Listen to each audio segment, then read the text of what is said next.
사랑하는 성도 여러분, 여러분들의 삶의 목적은 어디에 있습니까?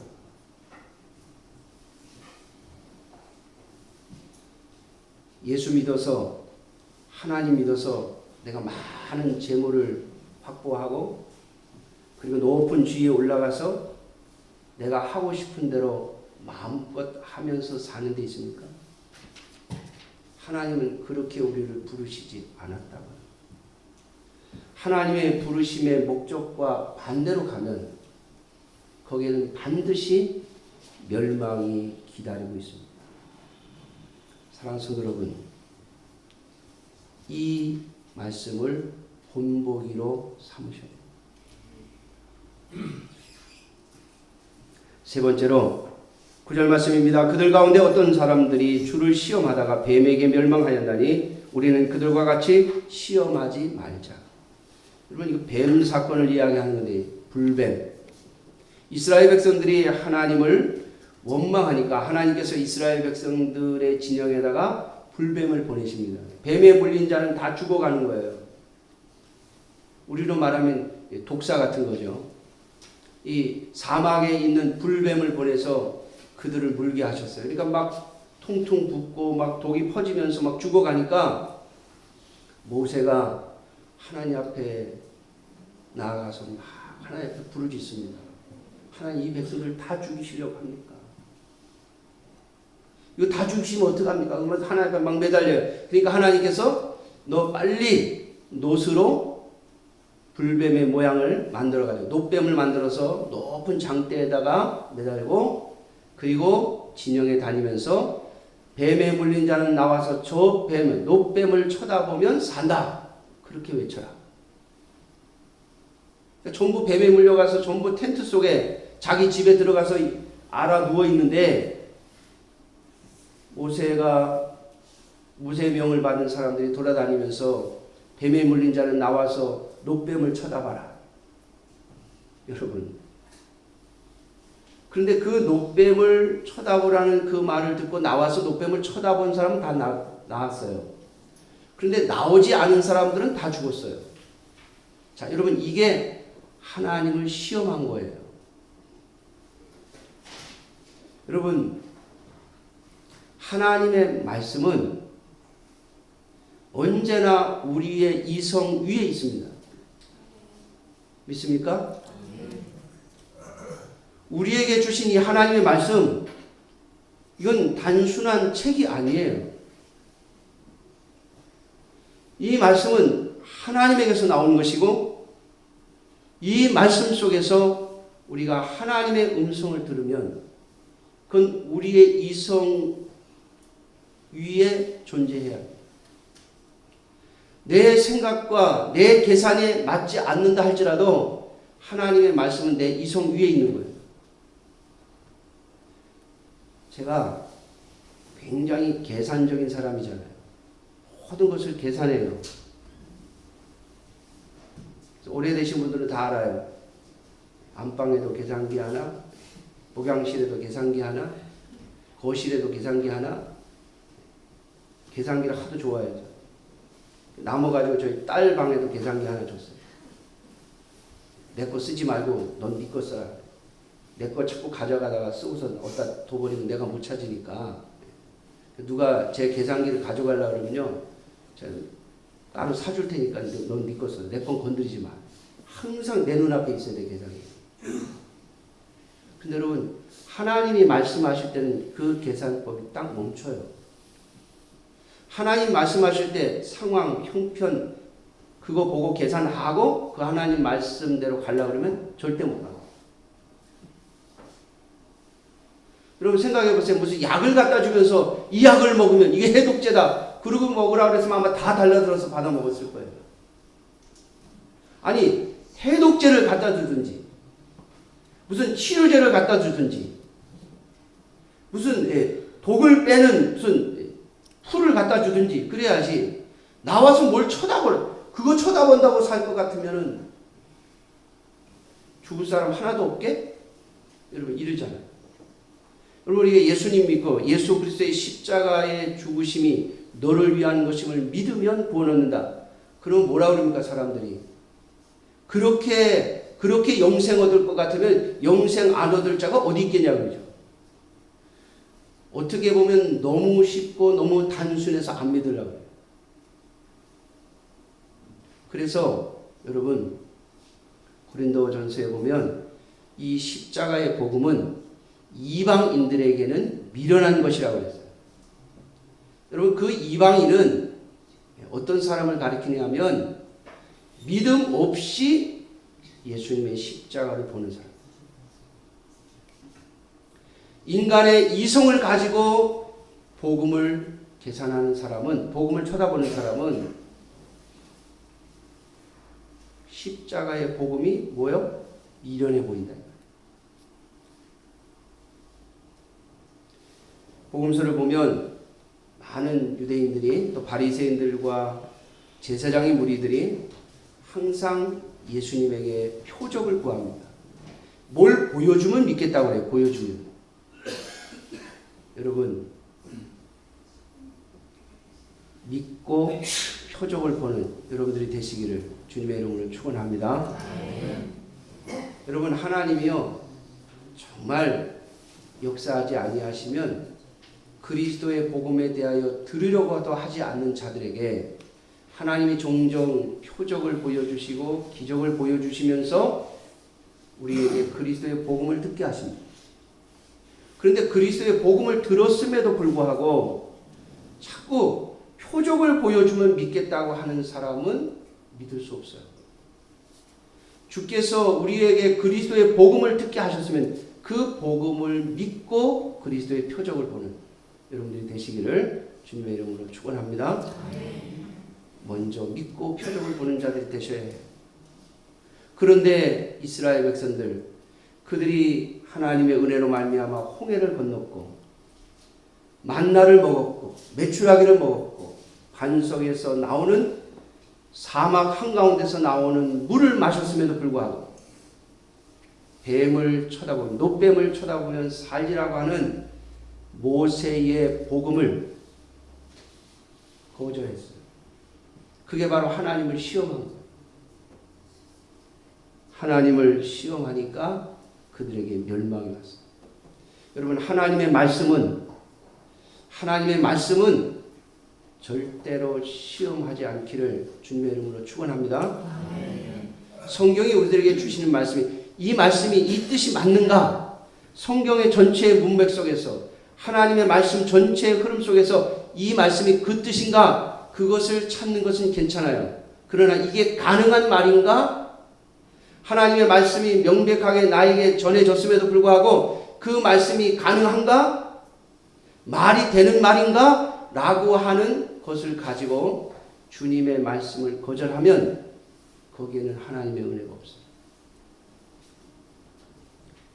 우리가 하나님의 말씀을 잘못 이해하고 그 뜻을 잘못 해석해 들을 위험성이 있지만 하나님의 말씀이 나에게 바르게 깨달아졌다면 그 말씀은 생명같이 붙들고 가셔야 합니다.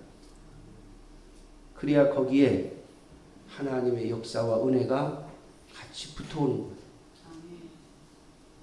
노뱀 쳐다본다고 뭘 살아 살기는 그러면 다 살게 그리고 안 나온 사람 다 죽었어요. 예수 그리스도의 십자가 십자가 믿는다고 구원받은 거예요. 그럼 죄 용서받을 사람 하나도 없게 용서 못 받을 사람 하나도 없게 라고 말하는 사람은 죄 용서를 못 받습니다. 하나님께서 우리에게 베푸신 은혜예요. 우리에게 아무것도 요구하시지 않습니다. 죄 용서함을 위하여 너가 무엇을 해야 된다고 말씀하시지 않습니다. 예수 그리스도의 십자가의 죽음이 너를 위한 것임을 믿으라는 것. 그래서 사도 바울의 복음도 간단하지 않습니까? 주 예수를 믿으라. 그리하면 너와 내 집이 구원을 얻으리라. 마지막 네 번째로 10절입니다. 그들 가운데 어떤 사람들이 원망하다가 멸망시키는 자들에게 멸망하였나니 너희는 그들과 같이 원망하지 말라. 여러분 원망은 언제 합니까? 상황이 좋을 때 해요? 상황이 참 요즘 좋다. 원망스럽다. 그런 사람 아무도 없죠. 상황이 어렵고 힘들 때 우리는 원망을 합니다. 좀 착한 부류에 속한 사람은 자기를 원망해요. 나를 원망해요. 좀 착한 사람은. 착하다는 것이 의인이라는 뜻은 아니에요. 심성이 좀 착한 사람들이 있어 보면 우리가 다 주인이지만 심성이 좀 착한 사람이 있어요. 무슨 안 좋은 일이 생기면요 다 원인을 자기에게 돌린 사람이 있어요. 그래 내가 잘못했고 내가 부족했고 내가 힘들었고 이런 사람들 그 사람들은 착한 사람이에요. 근데 대부분 다 어디다 원망합니까? 내 바깥에 아내 아니면 자녀 아니면 부모 아니면 형제 다른 사람에게 자꾸 돌리죠. 원인을. 상황이 안 좋으면 그래요. 상황이 좋을 땐 괜찮아요. 상황이 좋을 땐 죽고 못 살아요. 상황이 안 좋으면 그러니까 진짜 사랑하는지는 언제 알아요? 상황이 안 좋을 때 아는 거예요. 상황이 안 좋을 때. 제가 지금도 잊어버리지 않는 게 있어요. 제가 여기 수임리 교회 와가지고 저희 교회 와가지고 두 번째 2년째 되더인가 제가 양수리에서 교회 차를 몰고 오는데 지금은 이제 별로 그런 분들이 없는데 옛날에는 차가 없으니까 양수리에서 다 이렇게 서 있어요 사람들이. 그 양수리에서 딱 오다 보면 그 버스 정류장에 서 있는데 그때는 버스가 뭐 몇 시간에 한 번씩 오는 때도 있고 막 이러니까 사람만 보이면 태우는 거예요. 그래서 제가 한번 교회차가 12명 12인승이니까 앞에 2명 하면 이제 10명을 태울 수 있잖아요. 10명 저 포함해서 11명 탈 수 있으니까 차를 딱 어떤 나이 드신 분에게서 세웠더니 그분만 올라타는 게 아니라 거기 버스 정류장 기다리는데 우르르 몰려와갖고 교회차에 한 차 다 탄 거예요. 10명을 다 태웠어. 어디 가시냐 다 문호리 간대. 양수리로서 문호리까지 쭉 오면서 이제 내려드리려고 운전해 갖고 오는데요. 이게 코너를 딱 도는데 그 문호리에 가면 소종 체육공원이 있는데 그 체육공원 앞에 코너가 있어요. 양수리서보다. 딱 도는데 갑자기 앞차가 확 쓰는 거예요. 제가 순간적으로 그 짧은 시간에 그런 생각을 했어요. 이걸 피하면서 옆에 막 이렇게 울퉁불퉁한 땅이 있는데 글로 들어가서 차가 타다다닥 튀면 여기 뒤에 타고 있는 이 노인분들 전부 허리 다 나갔다. 그러면 그 치료비를 뭘로 물어준다. 그렇잖아요. 저 태웠으니 제가 뭐 하시라고 한 것도 아니고 한 명 태우려 하는데 우르르 몰려 탄 건데 그래도 책임은 저한테 있을 것 같더라고요. 그래서 이걸 피하지 못하고 앞차 뒤를 운전석으로 딱 들이받았어요. 참 감사하게도 이게 운전석에 확 들어왔는데 제 다리를 안 다칠 만큼만 딱 들어왔어요. 뒤에 타고 있는 분들도 다친 분 하나도 없고 얼마나 감사하죠. 근데 이제 문제는 안전거리 미약부로 제가 뒤에서 받았으니까 비용을 다 물어내야 되는 거예요. 앞 트럭 부서진 거. 그래서 저는 뒤에 후미등 있는 데가 잠깐 찌그러졌기 때문에 한 1-20만 원이면 해결하겠다 그런 생각했는데 운전기사가요. 자기 이거 고치는 동안 다른 차 빌려야 되고 이거 고치는 동안 또 자기 일 못하고 뭐 이런 거 다 해가지고 돈을요. 그때 제 기억으로 한 60만 원인가 요구한 것 같아요. 60만 원.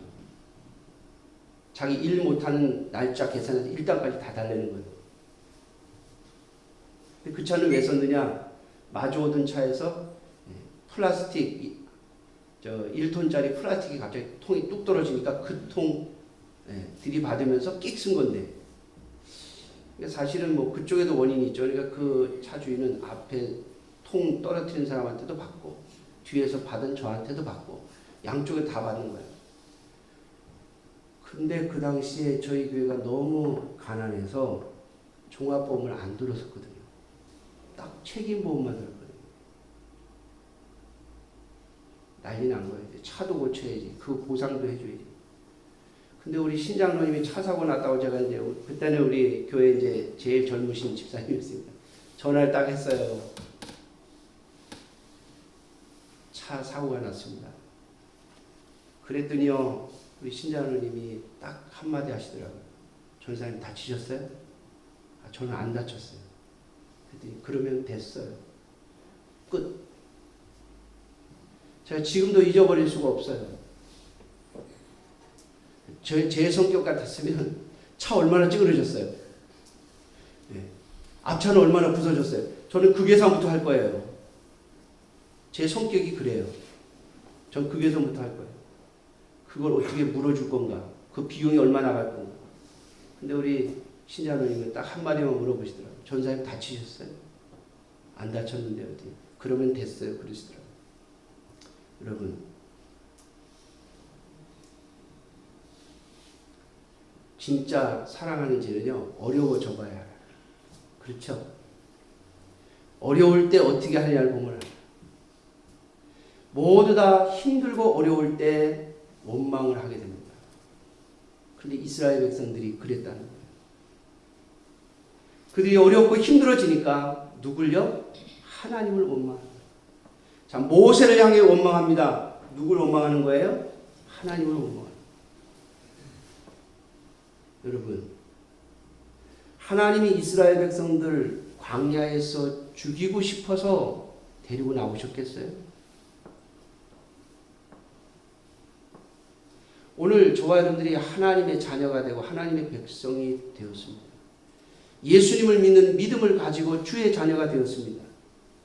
하나님이 우리를 이 땅에서 고생시켜 죽이시려고 우리의 죽음이 헛된 죽음이 되게 하시려고 우리를 부르셨겠냐고요. 왜 하나님 나로 아프게 하십니까? 왜 하나님 나로 힘들게 하십니까? 왜 하나님 내 사업 안 되게 하십니까? 왜 직장에서 잘리게 하십니까? 여러분, 그런 마음이 들어도 그렇게 쏟아내지 마세요. 눌러내리셔야 돼요. 뭘 가지고요? 하나님의 사랑이 있습니다.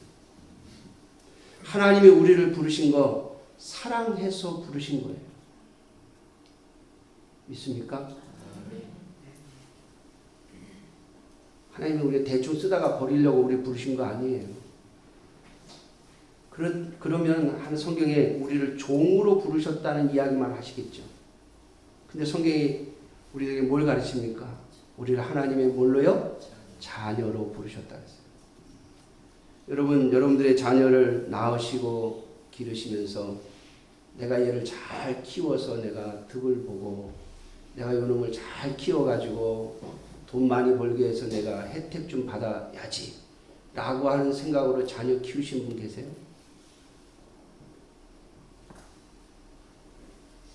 요즘은 조금 세상이 너무 악해져서 간혹 그런 사람도 뉴스에 나와요. 자녀를 막 죽여버려요. 그러니까 이게 자녀를 키울 준비가 안 된 자들이 애를 낳아서 그래요. 너무 일찍. 그런 경우도 있죠. 그건 비정상이고 완전히 비정상이고 정상적인 부모라면요. 자녀 키워가지고 내가 자녀 덕 보려고 키우는 부모는 없어요. 말은 그렇게 하죠. 저도 그럽니다. 저희 아들, 딸에게 야, 니네 돈 많이 벌어야지. 또 니네 직장 잘하고 잘 모아가지고 집도 사고 해야지. 그래야 나도 니네들 덕 좀 볼 거 아니냐 그럽니다. 아빠가 목사로서 하나님 앞에 부름받은 게 있고 하나님 앞에 받은 마음이 있기 때문에 내가 너희들한테 의존해서 살아야 되겠다. 그런 말을 합니다. 그런데 그 뒤에는요. 제가 그들에게 뭘 얻어먹으려고 하는 것이 아니라 꾸지 않고 살아가는 자들이 되기를 바라서 그래요. 그렇지 않아요? 너희들 출세해야 내가 혜택 보지. 여러분, 혜택 보려고 출세시키려고 합니까? 그렇지 않잖아요. 자녀 잘 살아가라고. 세상에서 꾸지 않고 다른 사람들에게 짓밟히지 않고 살아가게 하려고 그렇게 말하는 거잖아요. 여러분, 하물며 하나님이시겠어요? 그런데 어디다 대고 원망을 합니까? 왜 이 상황을 만들었느냐고요? 여러분, 하나님의 자녀에게는 모든 것이 합력하여 선을 이룬다고 하신 약속이 있지 않습니까? 오늘 그 비슷한 약속을 또 하나님이 하고 계십니다. 하나님은 감당 못할 시험을 주시는 일이 없다. 감당 못할 시험 당함을 허락지 아니하실 뿐만 아니라 우리에게 시험이 왔을 때, 어려움이 왔을 때 반드시 피할 길을 준비하고 계십니다. 근데 왜 못 피하는 거예요? 왜 감당 못하는 거예요? 우리가 하나님 앞에 구하지 않기 때문이에요. 야고보 사도는, 야고보 장로는 우리에게 야고보서를 통해서 이렇게 말씀하시죠. 후히 주시고 꾸짖지 아니하시는 하나님께 지혜와 명철을 구하라고. 여러분, 구하고 엎드리면 하나님이 피할 길을 주세요. 우리를 인도하세요. 그러므로 원망하지 말고, 하나님도 원망하지 않을 뿐만 아니라 내 남편, 내 아내, 내 자식, 내 부모 원망하지 말고, 오늘 나에게 닥친 이 환난, 이 어려움, 이 시험 하나님이 피할 길을 반드시 주실 것이라고 믿고 하나님 앞에 매달리세요. 하나님이 주신다고 약속하셨잖아요. 저는 하나님이 약속 어기시는 것을 본 적이 없어요. 우리가 내 욕심 가지고 달라붙어서 하나님이 약속도 안 했는데 내가 혼자 스스로 그렇게 했을 때는 안 들어주시죠. 그러나 하나님이 약속을 해주신 것에 대해서는 하나님이 약속을 어기시는 법이 없습니다. 이 하나님을 믿고 하나님의 백성으로 당당히 이 땅을 살아가다가 영원한 주님의 나라에서 다 함께 만나는 여러분들이 되시기를 주님의 이름으로 축원합니다. 기도하겠습니다.